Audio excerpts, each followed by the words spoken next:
मी अजित साळुंखे, नागटंग जिल्हा परिषद सदस्य, ज्यांच्या मार्गदर्शनाखाली ज्यांच्या प्रेरणेनं मला या पदाची काम करण्याची संधी मिळाली ते नामदार श्रीमंत छत्रपती शिवेंद्रसिंहराजे भोसले, या जिल्ह्याचे खासदार आदरणीय श्रीमंत छत्रपती उदयनराजे भोसले, या कराड उत्तर विधानसभा मतदारसंघाचे लोकप्रिय आमदार आदरणीय मनोजदादा, त्याचबरोबर जिल्हा परिषदेचे उपाध्यक्ष आदरणीय राजूभैया यांच्या माध्यमातून या गटाची जबाबदारी जिल्हा परिषद सदस्य या नात्यानं मला इथल्या सर्व लोकांनी प्रचंड अशा बहुमताने निवडून दिलं. काम करत असताना, या विभागात काम करत असताना खऱ्या अर्थानं इथलं शिक्षण, इथलं आरोग्य, इथल्या शेतकऱ्यांचे प्रश्न सोडवण्याच्या दृष्टीनं मी या भागासाठी कटिबद्ध राहणार आहे. जिल्ह्यातल्या परिस्थिती जर पाहिली तर आरोग्य आणि शिक्षण या विषयावर जर आपण काम करायचं म्हणलं तर जिल्ह्यात IT पार्क महाराजांच्या माध्यमातून आता येतोय आणि म्हणून या ग्रामीण भागातली मुलं शहराकडे न जाता ती आपल्या भागातच राहिली पाहिजेत, IT मध्ये शिकली पाहिजेत, तिथंच ती नोकरी लागली पाहिजे. या दृष्टीनं आपण शिक्षणाच्या दृष्टीनं प्रयत्न करतोय. जिल्हा परिषदेच्या जास्तीत जास्त शाळा कशा चांगल्या पद्धतीने डेव्हलप करता येतील, स्मार्ट शिक्षण कसं त्यांना मिळेल, डिजिटल क्लासरूमची निर्मिती कशी होईल आणि माझ्या शिक्षकांच्या बरोबर माझा विद्यार्थी पण कसा स्मार्ट बनून ताट मानेनं या भागामध्ये आपलं जीवनमान जगेल, या दृष्टीनं माझा प्रयत्न राहणार. त्याचबरोबर आरोग्याच्या संदर्भात पाहायला गेलं तर आता समाजामध्ये शुगरपासून कॅन्सरपर्यंतचे अनेक आजार लोकांच्या मध्ये पसरत आहेत. याचं कारण म्हणजे लोकांच्यात नसलेली जनजागृती आणि आरोग्याविषयी असलेली निष्काळजीपणा. या आरोग्याच्या दृष्टीनं या भागातले PSC सेंटर असतील, आमचे ग्रामीण रुग्णालय असतील, या माध्यमातून तिथल्या डॉक्टरांच्या माध्यमातून, आशा सेविकांच्या माध्यमातून लोकांच्यापर्यंत पोचणं, लोकांना चांगली सेवा देणं, आरोग्याच्या विविध गोष्टींची जाणीव करून देणं, आजाराच्या बद्दलची माहिती देणं आणि वयवर्ष 60 ते 100 वयोगटातील लोकांपर्यंत पोचून त्यांना मोफत औषधं पुरवण्याचं काम आपण या जिल्हा परिषदेच्या माध्यमातून करणार आहोत. भविष्यात या भागातील रस्ते असतील, पाणी पुरवठ्याच्या योजना असतील, हे माननीय नामदार शिवेंद्रसिंहराजे भोसले असतील, आमदार मनोजदादा असतील, यांच्या माध्यमातून तर निश्चितपणे पूर्ण करण्याचा प्रयत्न करणार आहे. शिवाय या भागातल्या लोकांचं राहणीमान उंचवण्याच्या दृष्टीने, कारण माझ्या मतदारसंघामध्ये 5 ते 6 गावं पुनर्वसित आहेत. या पुनर्वसित गावांचं सुद्धा चांगलं प्रकारचे त्यांच्या हक्काचं जे काम आहे ते त्यांना मिळवून देण्याच्या दृष्टीनं, सोयीसुविधांच्या दृष्टीने त्यांच्यासाठी प्रयत्न करणार आहोत. भविष्यात NH4 हायवे, जो आत्ताचा नॅशनल हायवे म्हणून ओळखला जातो, या रस्त्यावर सुद्धा अनेक ठिकाणी अनेक गोष्टींच्या अडीअडचणी लोकांना सामोरं जावं लागतं. त्यातूनही त्यांना बाहेर पडण्यासाठी तिथल्या अधिकाऱ्यांशी चर्चा करून कशा सोयीनं ट्रॉफिक किंवा इतर गोष्टींची अडचण होणार नाही, साईड पट्ट्या असतील, साईड रोड असतील, सर्व्हिस रोड असतील, हे चांगले होण्याच्या दृष्टीनं, तिथल्या सुविधा देण्याच्या दृष्टीनं, खांबावर हायवेवरचे बल असतील, या सगळ्या गोष्टींच्या दृष्टीनं आपण चांगल्या पद्धतीनं प्रयत्न करण्याचा माझा प्रयत्न राहील. एक या विभागाचा कार्यकर्ता म्हणूनच मी काम करत असताना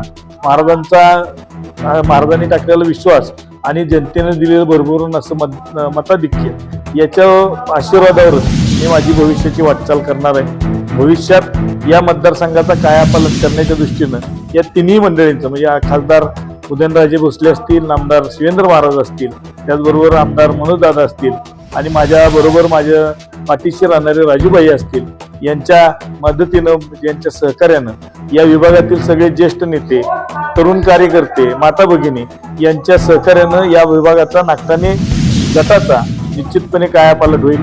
भविष्यात काशीळ कोपाडे हा एक मोठा पूल जोडण्याचं काम बाबांच्या माध्यमातून होते. माझगावच्या बंधाऱ्यावर सुद्धा एक चांगल्या प्रकारचा पूल होतोय मनोजदादांच्या माध्यमातून. अशी लोकाभिमुख, विकासाभिमुख कामं करण्याचं काम आपण भविष्यात करतोय.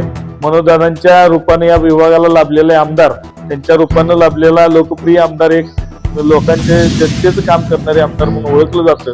त्यांच्या विभागामार्फत सिंचनाच्या योजना या भागामध्ये आल्या, काशीची झाली, समर्थगावची झाली, गणेशवाडीची झाली, अशा योजना माझ्या मतदारसंघात होत आहेत आणि त्याचा निश्चितपणे मला आनंद होतोय. आदरणीय नामदार शिवेंद्रसिंहराजे भोसले यांच्या माध्यमातून रस्त्याचं जाळं PWDच्या माध्यमातून माझ्या संपूर्ण गटामध्ये होण्याच्या दृष्टीने मी प्रयत्नशील राहणार आहे आणि हेच काम करत असताना लोकांचे आशीर्वाद लोकांच्या मागण्या आणि त्या पूर्ण करण्याचा जास्तीत जास्त प्रयत्न मी माझ्या मतदारसंघात करेन. निश्चितच भविष्य काळात या लोकांना आपल्या मतदारसंघातला जिल्हा परिषद सदस्य हा असा वाटावा या दृष्टीनं आपल्या प्रयत्नशील राहण्याचा प्रयत्नशील माझा राहील. केंद्रामध्ये बीजेपीचं सरकार आहे, महाराष्ट्रामध्ये बीजेपीचं सरकार आहे. मी तर म्हणेन केंद्रात नरेंद्र मोदी, महाराष्ट्रामध्ये देवेंद्र फडणवीस आणि साताऱ्यामध्ये शिवेंद्र महाराज यांच्या माध्यमातून जो विकास आपण करतोय, त्याचबरोबर या विकासाला जिल्हा परिषदेच्या माध्यमातून आदरणीय जयकुमार गोरे भाऊ यांची आम्हाला खूप मोठ्या प्रमाणात मदत होणार आहे. आमदार अतुल भोसलेंची मदत होते आणि या सगळ्या बीजेपीच्या कार्यकर्त्यांच्या जोरावर मी माझ्या मतदारसंघामध्ये काम करण्याचा प्रयत्नशील राहीन. मी एक या सगळ्यांचा कार्यकर्ता म्हणून निश्चितपणे काम करतोय आणि कार्यकर्ता म्हणूनच राहून मी त्यांची जनतेची सेवा करेन असं या निमित्तानं आपण आश्वासित करतो. भविष्यात या विभागात एक चांगल्या प्रकारचा शेतीविषयक एक मॉल व्हावा, त्याचबरोबर उमेद सारख्या महिलांसाठी त्यांचं हक्काचं व्यासपीठ तयार व्हावं, यासाठी त्यांची बाजारपेठ निर्माण व्हावी, यासाठी पण आपण प्रयत्नशील आहोत. याशिवाय या विभागात सगळ्यात मोठी अडचण ही दळणवळणाची आहे. दळणवळणाची याचा अर्थ लांब पल्ल्याच्या गाड्या या हायवेवर असल्यामुळे थांबत नाहीत. त्या थांबण्याच्या दृष्टीने सुद्धा आपण प्रयत्नशील राहणार आहोत. या भागातल्या मुलामुलींचं शिक्षण, उच्च शिक्षण चांगल्या प्रकारे होण्याच्या दृष्टीनं शाळा, कॉलेज किंवा अन्य कुठेही त्यांना अडचण येतील त्या ठिकाणी आपण निश्चितपणे मदत करू आणि त्यांचं भविष्य उज्ज्वल करण्याच्या दृष्टीने प्रयत्नशील राहील एवढीच या निमित्तानं आपणाला खात्री देतो आणि थांबतो. जय हिंद, जय महाराष्ट्र. या निमित्तानं आपणा सर्वांना एक विनंती करण्याची वाटते की आरोग्याच्या संदर्भात मी PSC सेंटरमधल्या सर्व डॉक्टरांना, आशा सेविकांना सूचना अशा दिलेत की घरोघरी जाऊन या प्राथमिक आरोग्य केंद्राची माहिती द्या, आरोग्याची माहिती द्या आणि दवाखाना आपल्या दारी असा उपक्रम मी राबवतोय. निवडुंगवाडी यासारख्या दुर्गम भागामध्ये आठवड्यातून एक दिवस OPD सुरू सुद्धा झालेली आहे आणि ह्याचा सगळ्यात मोठा आनंद मला आहे. तिथल्या ग्रामस्थांचे सुद्धा मला या निमित्तानं धन्यवादाचे फोन सुद्धा आले. पण नुसतं निवडुंगवाडी नाही तर निवडुंगवाडी ती कोपर्डे, जायस, तुकाईवाडी, सायली इथपर्यंत मोठा मतदारसंघ आहे. याही भागामध्ये निश्चितपणे आरोग्याच्या सेवा पुरवण्यात येतील आणि त्यासाठी मी कटिबद्ध राहीन. यासाठी म्हणजे हा आरोग्याचाच विषय नाही तर शिक्षणाच्या संदर्भात सुद्धा ज्या ज्या काही अडचणी कोणाला येतील त्या सोडवण्याच्या दृष्टीने मी प्रयत्नशील राहील. भविष्यात या भागातल्या शाळा स्मार्ट शाळा करण्याच्या दृष्टीने आपण जसा प्रयत्न करतोय तसं इथल्या विद्यार्थ्यांना UPCच्या सुद्धा मार्गदर्शनाच्या संदर्भात आपण निश्चितपणे प्रयत्न करणार आहोत. मी केलेल्या आव्हानाला सर्व शिक्षण विभाग असेल, आरोग्य विभाग असेल यांनी चांगल्या प्रकारचा प्रतिसाद दिला आणि लोकांच्या पर्यंत पोहोचतायत. मी जिल्हा परिषद शाळांना असं आवाहन केलंय की पहिलीच्या प्रवेशाच्या वेळेला मुलांना फुल देण्याच्या ऐवजी झाड द्या, ते झाड त्यांनी लावावं आणि ते झाड लावलेलं झाड संपूर्ण त्याचा वाढदिवस दरवर्षी त्या मुलाच्याच हस्ते करावा म्हणजे तुमचा पट पण टिकेल, ते झाड पण राहील आणि आपल्याला पर्यावरण पूरक अशा प्रकारचं वातावरण शाळेमध्ये आपल्याला निर्माण करता येईल.